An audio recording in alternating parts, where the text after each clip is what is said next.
In the early hours of a summer morning in occupied southern Ukraine, in a stretch of coastline that once drew vacationers to the Sea of Azov and the Dnipro Delta, a different kind of guest had checked in. Along a strip of land requisitioned by Russia's Federal Security Service, the FSB, what had once been a holiday resort had quietly become something else entirely. A coordination hub, a nerve center, a place where officers of one of the most feared instruments of Russian state power slept, ate, planned, and directed the machinery of occupation across the eastern bank of the Kherson region. And then, without warning, the sky above that resort filled with the low hum of rotors. On July 20th, 2026, Ukraine's security service, known by its acronym SBU, announced that its special forces had carried out a precision strike on exactly this target. 13 drones operated by the Elite Alpha Special Operations Center descended on the facility in a coordinated wave. What followed, according to the SBU's own account, was a large-scale fire that tore through the complex, and footage that would later circulate widely on social media, showing thermal imagery of buildings absorbing hit after hit, secondary explosions, and plumes of black smoke rising into the pale morning sky over occupied territory. This was not, by any measure, a small or improvised operation. According to the SBU's preliminary assessment, the facility may have housed around 100 Russian military and security personnel at the time of the strike. Intelligence gathered ahead of the operation indicated that more than 70 vehicles were stationed on the grounds, a fleet size that speaks to a logistics and transport hub as much as a barracks. The site was protected by armed guards. It featured multiple checkpoints controlling access in and out. And crucially, it had been fortified with engineering works, physical barriers designed to slow or stop an assault, and underground shelters built to withstand exactly the kind of bombardment that eventually found it. In other words, this was not a soft target discovered by accident. It was a hardened, defended, deliberately concealed facility, one that its occupants clearly believed was secure enough to house a significant concentration of FSB officers deep behind the front line. To understand why this strike matters, it helps to step back and consider what the FSB actually is and what role it plays in Russia's occupation of Ukrainian territory. The Federal Security Service is the primary successor to the Soviet KGB, Russia's main domestic security and counterintelligence agency, but its remit stretches far beyond simple domestic policing. In occupied Ukrainian territories, the FSB has taken on an outsized and deeply invasive role. It is the agency most closely associated with the filtration operations that Ukrainian civilians have described in testimony after testimony, the interrogation and screening processes used to sort the population of occupied areas into those deemed loyal, those deemed suspicious, and those who simply disappear into detention. It is the FSB that has been repeatedly implicated in running networks of informants inside occupied communities, in overseeing so-called filtration camps, in coordinating the passportization campaigns that pressure Ukrainian citizens into accepting Russian documents, and in hunting down partisans, resistance cells, and anyone suspected of maintaining contact with Kyiv. It is, in short, the primary tool of political control in occupied Ukraine, the institution that turns military occupation into administrative subjugation. A coordination center housing around 100 FSB personnel, then, is not simply a military asset. It is a command node for exactly this apparatus of repression. It is where officers plan interrogations, where they coordinate with local collaborationist administrations, where they direct the informant networks that keep occupied populations under surveillance, and where they liaise with the Russian military and other security services operating in the region. Removing such a facility, even temporarily, does not just degrade combat capability in the conventional sense. It disrupts the entire architecture of control that Russia has built across the territories it holds east of the Dnipro River. The choice of location adds another layer to the story. According to the SBU, the facility was established inside what had been a resort or boarding house, a place built for rest and recreation repurposed for the machinery of war and repression. This is, in fact, a recurring pattern across the full-scale war. Time and again, Ukrainian intelligence and open-source investigators have documented Russian forces converting sanatoriums, hotels, tourist camps, and holiday resorts along the Black Sea and Sea of Azov coastlines into command posts, rest and rotation centers for elite units, and logistics hubs. There is a certain grim logic to this. These facilities already have the infrastructure that a large concentration of personnel requires: dormitory-style buildings, dining halls, parking areas, sometimes even medical facilities. They are often somewhat removed from frontline areas, offering commanders a sense of relative safety for troops rotating out of combat or for security personnel who do not wish to operate from an obviously military installation. And crucially, for much of the war, holiday resorts along the southern coast were considered comparatively safe from Ukrainian long-range strikes, tucked well behind the front and, occupying forces likely assumed, beyond the reach of consistent Ukrainian targeting. That assumption, if it was ever a fair one, no longer holds. The Kherson region strike is only the latest in a long and escalating pattern of Ukrainian operations reaching deep into occupied and even Russian territory, powered overwhelmingly by drones.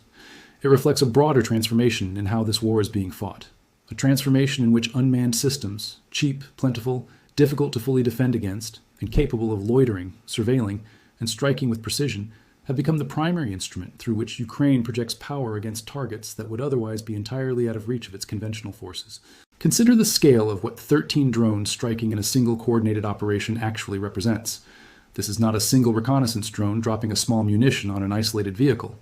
This is a swarm-style attack involving multiple aircraft launched, guided, and directed against a defended facility with the specific goal of maximizing destruction and disruption across an entire complex.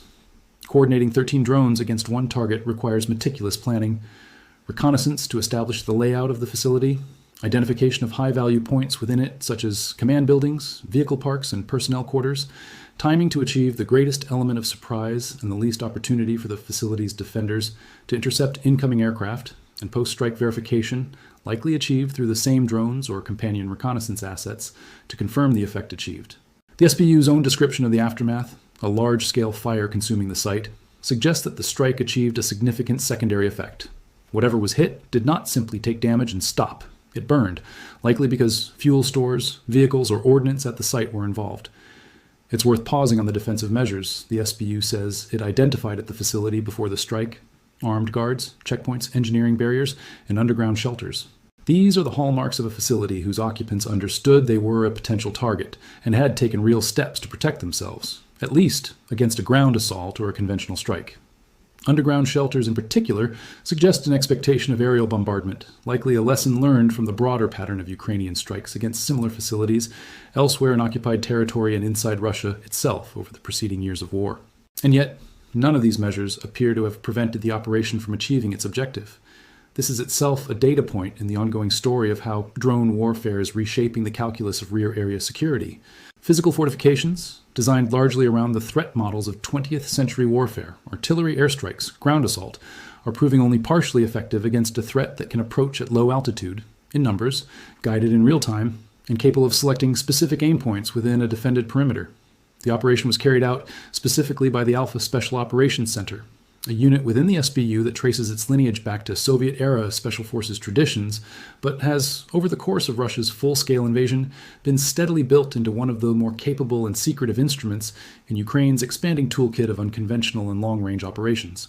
Alpha has, in the years since 2022, been linked to a string of high-profile and often deeply symbolic operations: strikes on Russian military infrastructure, operations against high-value individuals, and now, increasingly, coordinated drone strikes against exactly the kind of hardened, defended rear area facility struck in Kherson. The involvement of a special operations unit rather than a purely military formation is itself notable. It signals that Ukraine treats this kind of target, a security service command node, as falling squarely within the domain of intelligence and special operations, rather than conventional battlefield strikes, reflecting the blended, hybrid nature of this stage of the war, where front lines, rear areas, intelligence operations, and conventional combat increasingly bleed into one another. It's also worth situating this single strike within the broader campaign the SBU has been conducting throughout the summer of 2026. Ukrainian officials have explicitly linked this operation to a directive from President Volodymyr Zelensky authorizing an extended weeks-long campaign explicitly aimed at reducing Russia's military and economic capacity. A campaign that has, in the days and weeks around this Kherson strike, also included attacks on oil depots in Russia's Stavropol region, and strikes against vessels associated with Russia's so-called shadow fleet, the aging and often opaquely owned tankers used to circumvent international sanctions on Russian oil exports. Seen in isolation, the Kherson facility strike is a single tactical operation. Seen as part of this broader pattern, it is one node in a deliberate, sustained Ukrainian strategy to make every part of the machinery that supports the Russian war effort and the Russian occupation, military bases, security service facilities, fuel depots, transport infrastructure, and the shadow fleet that keeps Russian oil revenue flowing despite sanctions, feel unsafe, contested, and costly to maintain. This strategic logic deserves some unpacking because it reflects a fairly sophisticated theory of how a materially and numerically disadvantaged state can still impose real costs on a much larger adversary. Ukraine cannot, in any straightforward sense, match Russia in terms of raw manpower, artillery stockpiles, or armored vehicle production. What it has increasingly demonstrated, however, is the capacity to develop and scale relatively low-cost drone systems capable of striking targets with precision across enormous distances, from the front line in the east to occupied Crimea to the Russian interior itself. This capability changes the strategic equation in a specific way. It means that Russian planners can no longer assume that any facility, however far from the front, however fortified, however deeply integrated into what was previously considered safe rear area infrastructure, is beyond the reach of Ukrainian strikes. And that uncertainty itself has a cost, even before any single strike lands. It forces the diversion of resources toward air defense and physical security at facilities that might otherwise have been left comparatively undefended. It forces commanders to disperse personnel and equipment rather than concentrate them for efficiency. It complicates logistics, because supply routes and depots that were once treated as safe rear area assets must now be defended, camouflaged, or relocated. And it imposes a psychological toll on personnel stationed in occupied territory, officers and soldiers, who now have to reckon with the knowledge that a night's sleep in what looks like a converted holiday resort might end in a drone strike. That psychological dimension is worth dwelling on for a moment because it is easy to lose sight of amid the operational details. For the personnel stationed at that FSB coordination facility, this was, until the moment the first drones arrived, likely one of the more comfortable postings available in the context of this war. A converted resort, presumably with beds, dining facilities, perhaps some of the basic comforts one might associate with the vacation infrastructure that originally stood there. It was a posting behind the front, away from the immediate violence of trench warfare and artillery duels that defined so much of this conflict. And it was, by virtue of its role as an FSB facility, rather than a purely military one, populated by officers whose daily work involved the machinery of surveillance and control over occupied civilians, rather than direct combat. The fact that even this kind of posting proved vulnerable to a coordinated strike sends a message that extends well beyond the immediate tactical damage. It tells every security service officer, every collaborationist administrator, every logistics coordinator operating anywhere in occupied Ukraine that distance from the front line no longer guarantees safety. That the perimeter of the war has, in effect, expanded to include every facility that supports the occupation, regardless of how far it sits from an actual trench. It's important, in laying all of this out, to maintain a clear-eyed sense of what is confirmed and what remains uncertain. The account of this operation comes from the SBU itself, an interested party in an active war, and one that has, understandably, a strong incentive to present its operations in the most favorable and impactful light possible. Independent verification of details, such as the precise number of casualties, the exact identity and rank of personnel present at the facility, and even the precise geographic location of the strike, has not been possible through open sources. Russia, for its part, has not publicly acknowledged or commented on the strike, which is itself a familiar pattern. Russian authorities have, throughout this war, frequently declined to confirm losses at military and security facilities, particularly when such losses might be seen as embarrassing or as evidence of vulnerability in territory Moscow claims to have secured. The absence of Russian confirmation should not be read as evidence that the strike did not happen or did not achieve significant effect. The footage released by the SBU, along with the broader pattern of similar verified strikes throughout the war, lends real credibility to the core claims. But it does mean that specific figures, particularly casualty estimates, should be treated as preliminary and subject to revision as more information emerges. What can be said with somewhat more confidence is the broader strategic and geographic context in which this strike takes place. The Kherson region has occupied an unusual and often overlooked position in the story of Russia's full-scale invasion. Russian forces seized the majority of the region in the opening weeks of the invasion in early 2022, including the regional capital, Kherson City, making it the only regional capital Russia managed to capture and hold during that initial offensive. That occupation, however, did not last. In a major Ukrainian counteroffensive in the autumn of 2022, Ukrainian forces liberated Kherson City and pushed Russian troops back across the Dnipro River, reclaiming the western bank of the region. Since that liberation, the front line in Kherson has effectively run along the river itself, with Ukrainian forces holding the western bank, including the recaptured city, and Russian forces continuing to occupy the eastern bank and the broader swath of territory extending toward the Sea of Azov and the land bridge connecting Russia to occupied Crimea. This eastern occupied portion of Kherson region is not a peripheral or unimportant piece of territory from Moscow's perspective.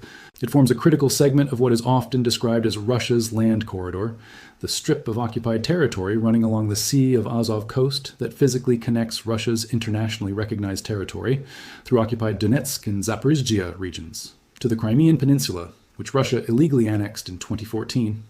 Maintaining secure control over this corridor has been a central strategic objective for Russia throughout the war, both because it provides a land route for military logistics that does not depend on the vulnerable Kerch Strait Bridge connecting Crimea to Russia proper, and because it represents a tangible, physical assertion of the territorial claims Russia has made over these regions. A coordination center for the FSB in this part of Kherson region, then, sits within territory that Russia considers strategically indispensable, territory it has poured enormous military and administrative resources into securing, fortifying, and politically integrating through passportization, forced conscription, and the installation of collaborationist local governments. That the FSB, rather than purely military formations, maintain such a substantial coordination presence in this corridor underscores how much of Russia's project here is not simply about holding ground militarily, but about consolidating political and administrative control over the population that remains in these areas. Military occupation is, in some sense, the easier half of the task. Turning that occupation into durable political control, suppressing resistance, identifying and neutralizing partisan activity, managing a population that in many cases remains hostile to Russian rule, requires exactly the kind of security service infrastructure that a facility like this represents. Striking it, then, is as much an attack on the machinery of occupation as it is an attack on a military target in the conventional sense. This dual nature, part military strike, part attack on an apparatus of political control, is a useful lens through which to view the SBU's broader campaign of strikes against similar facilities throughout 2026. Ukrainian officials have been fairly explicit about the logic driving this campaign, describing it in terms of reducing what they call Russia's military and economic potential. That phrase is worth taking seriously as a strategic framework rather than dismissing it as mere rhetoric. It suggests a campaign designed not around a single decisive battlefield victory, an outcome that remains elusive for either side in a war that has settled into a grinding, attritional character along much of the front line, but around a cumulative, sustained effort to degrade Russia's capacity to sustain the war and the occupation over time. Strikes on oil depots reduce the fuel available to supply Russian military operations, and more broadly, chip away at the export revenue that finances the Russian state's war effort. Strikes on Shadow Fleet tankers directly target the sanctions evasion architecture that allows Russian oil to reach international markets despite Western restrictions. And strikes on facilities like this FSB coordination center in Kherson degrade the administrative and security infrastructure that allows Russia to actually govern, police, and hold the territories its military has occupied. None of these individual strikes on their own is likely to be decisive. Russia's military and security apparatus is vast, and a single coordination center, however significant, represents one node among many across a sprawling occupation infrastructure spanning multiple regions of Ukraine. But cumulative pressure of this kind, applied consistently over months and, as this war has demonstrated, over years, has a track record of producing real strategic effects even without a single dramatic breakthrough. The steady degradation of Russia's Black Sea Fleet through a sustained campaign of Ukrainian strikes on Crimean naval facilities and vessels, conducted primarily with naval drones and long-range missiles over the preceding years of the war, offers a useful precedent. The campaign did not destroy the Black Sea Fleet in a single engagement. It ground it down, base by base, ship by ship, forcing a substantial portion of Russia's remaining fleet to relocate away from Crimea entirely and effectively neutralizing Russian naval dominance in parts of the western Black Sea, achievements that had real, tangible effects on Ukraine's ability to export grain and maintain maritime commerce despite the war. The Kherson FSB strike, and the broader campaign it belongs to, appears to reflect an attempt to apply that same logic of sustained cumulative pressure to a different set of targets: the security service infrastructure and economic lifelines that sustain Russia's occupation and its broader war economy. It's also worth reflecting briefly on what this operation tells us about the trajectory of drone warfare more broadly, a subject that extends well beyond this single strike, but that this strike illustrates particularly clearly. When the full-scale invasion began in 2022, drones played a meaningful but still comparatively limited role in the war, valuable primarily for reconnaissance and for relatively small-scale strikes using modified commercial quadcopters or early attack drones like the Turkish-made Bayraktar.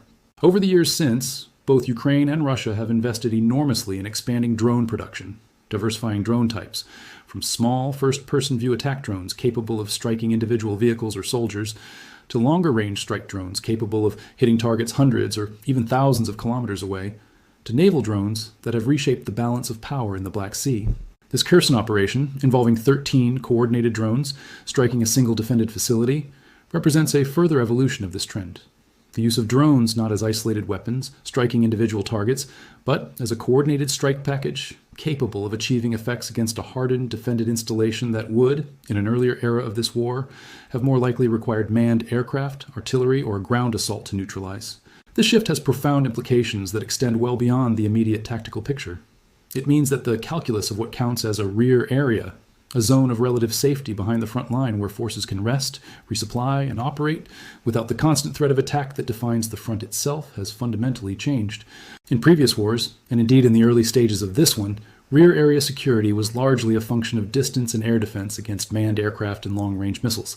Today, the proliferation of relatively cheap, plentiful, and increasingly sophisticated drones means that distance alone no longer guarantees safety, and that even facilities well behind the front line, with dedicated defenses like the checkpoints, guards, and shelters described at this Kherson facility, remain vulnerable to a sufficiently well-planned and well-resourced drone operation. This is a lesson that militaries and security services around the world are watching this war to learn, and the Kherson strike will likely be studied, alongside many similar operations throughout this conflict, as a case study in how drone swarms can be used to penetrate and neutralize defended rear area facilities. Stepping back from the tactical and strategic details, it's worth considering what an operation like this means for the people whose lives are shaped by the broader war and occupation it is part of. For Ukrainian civilians still living under occupation in the eastern part of Kherson region, the removal, even temporarily, of an active FSB coordination facility carries a significance that goes beyond military logistics. The FSB's presence in occupied territory has been directly tied, in extensive documentation, to the detention, interrogation, and disappearance of civilians suspected of pro-Ukrainian sympathies, to the operation of informant networks that turn neighbor against neighbor, and to the broader apparatus of fear and control that occupation regimes rely on to suppress resistance and maintain compliance. A strike that disrupts this apparatus, even partially and even temporarily, has consequences that ripple through the daily lives of people living under that occupation, potentially disrupting surveillance operations, delaying interrogations, and forcing a security apparatus that thrives on continuity and predictability to scramble, relocate, and rebuild. At the same time, it's worth acknowledging the sobering reality that operations like this one are unlikely, on their own, to fundamentally alter the course of an occupation that has now persisted for years across large parts of southern and eastern Ukraine. Russia has demonstrated throughout this war a considerable capacity to absorb losses, rebuild damaged infrastructure, and reconstitute degraded units and facilities, sometimes with remarkable speed. A coordination center destroyed today can, in principle, be reconstituted at another location, with new personnel, new vehicles, and new fortifications in a matter of weeks or months. This is precisely why Ukrainian officials frame this kind of operation not as a singular, war-altering blow, but as part of a sustained, cumulative campaign.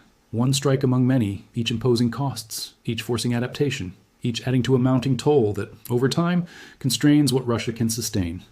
There's also a broader diplomatic and informational dimension to operations like this one that deserves mention.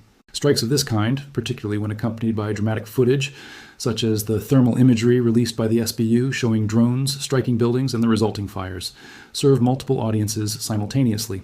For a domestic Ukrainian audience enduring more than 4 years of grinding, costly war, operations like this offer visible, tangible evidence that Ukraine retains the initiative, the capability to strike back, even deep into occupied territory, at the institutions most closely associated with the machinery of occupation. For Ukraine's international partners, whose continued military and financial support remains essential to sustaining Ukraine's war effort, such operations demonstrate the practical effectiveness of the capabilities, particularly drone technology, that Western assistance and Ukraine's own rapidly expanding domestic defense industry have helped build. And for Russian audiences, and indeed for Russian personnel serving in occupied territories, footage of a hardened, defended FSB facility burning after a coordinated strike sends an unmistakable signal about the limits of security even far from the declared front line.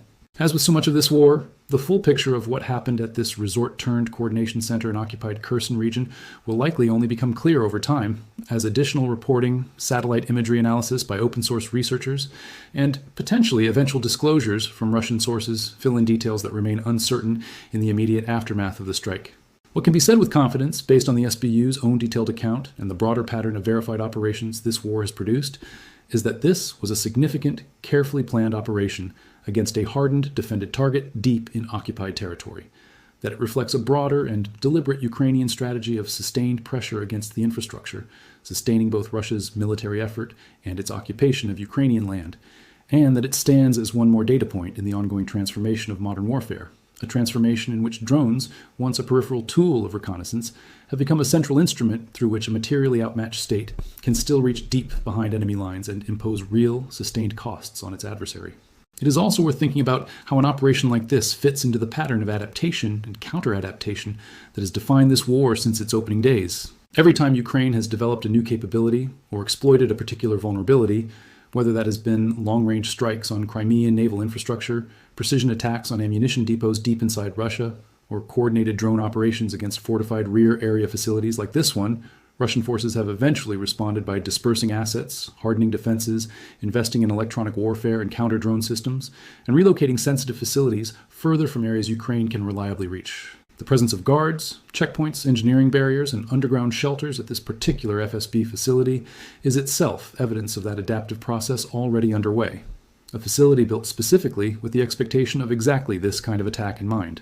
That the strike succeeded regardless suggests that, for now at least, Ukrainian drone development and operational planning continue to outpace Russian efforts to fully secure rear area installations against them.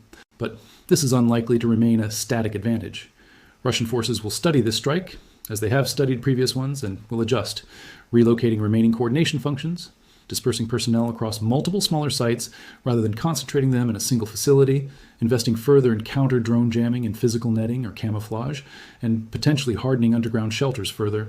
This back and forth of adaptation is one of the defining rhythms of the war. And it means that today's successful strike does not guarantee that an identical operation would succeed against a similarly configured target 6 months from now.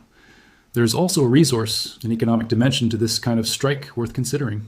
Rebuilding a coordination center of this scale, one capable of housing around 100 personnel along with more than 70 vehicles, guard forces, checkpoints, and underground shelter infrastructure, is neither cheap nor quick.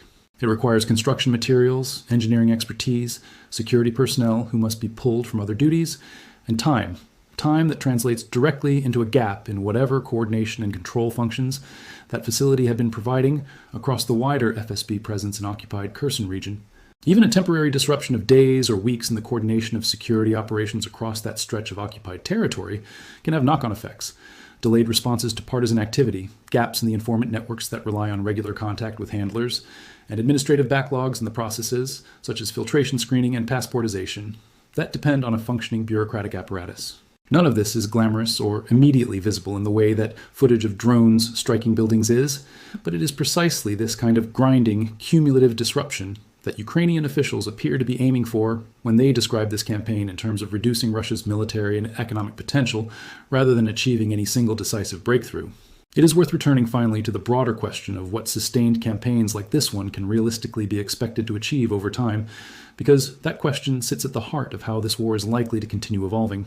Wars of attrition, and this conflict has, in many respects, settled into exactly that character along much of its length, are ultimately contests of endurance. Which side can sustain the economic, military, and political costs of continued fighting for longer? Ukraine's strategy of sustained strikes against Russian military, security, and economic infrastructure, of which this Kherson operation is one recent example among many, reflects an attempt to shift that balance of endurance in Ukraine's favor, not through a single dramatic victory, but through the steady accumulation of costs imposed on the other side, destroyed equipment that must be replaced, disrupted fuel supplies that must be rerouted, security facilities that must be rebuilt, and personnel who must operate under the constant grinding awareness that no posting, however far from the declared front line, is truly safe. Whether this strategy ultimately proves sufficient to change the fundamental trajectory of the war remains an open question, one that will be answered not by any single strike, however dramatic, but by the cumulative weight of many operations like it, sustained over months and years still to come. For now, the fire that the SBU says consumed that resort complex on the eastern bank of the Kherson region has likely long since been extinguished. What remains is the wreckage, the disrupted chain of command, the officers who did not expect their posting at a converted holiday resort to end in a drone strike, and the broader ongoing contest between an occupying power determined to hold what it has taken, and a defending nation determined, through whatever means remain available to it, to make that occupation as costly, as precarious, and as unsustainable as it possibly can.